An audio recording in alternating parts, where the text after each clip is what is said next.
project is microhydro. Coming to the project, as we know, in hydroelectric projects, we see that. So let's take an example. So if Nagarjuna Sagar Dam is there, and I need to construct a new project. Then I may take some 5 to 6,000 acres of land and thousands of crores of money to invest it and to build it.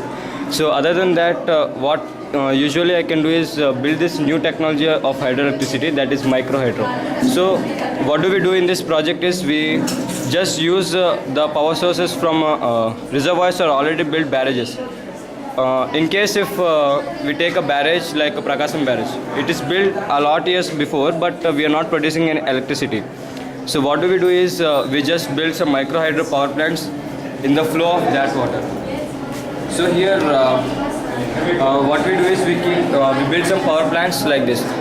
Other than to waste lot of money from hydroelectric plants like all the dams and reservoirs, we just build the power plants in the flow of that canals and all that. As we know, all the canals flow into the agricultural lands from the barrages that create a lot of force as they come under great acceleration through large heights and distances.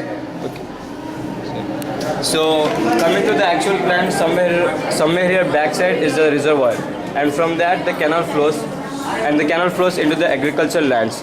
So from that we are not guaranteed that the water is purified completely, and that may make a problem into our powerhouses and turbines. So we take some water aside and into a penstock and purify away through many filters.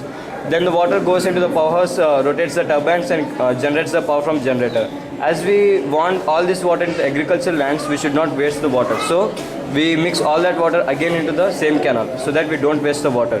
Coming to this one, this is the first ever microhydro idea in North Nigeria. All the people, tribal people living near these mountains and all that, thought that the water is used just for domestic use, and it has nothing else any use. And electricity is a far apart name for them, a far bigger idea for them. So some of the engineers and smart guys built these microhydros from resources what they had, and without using any modern technology. So this was the first ever microhydro idea in the world.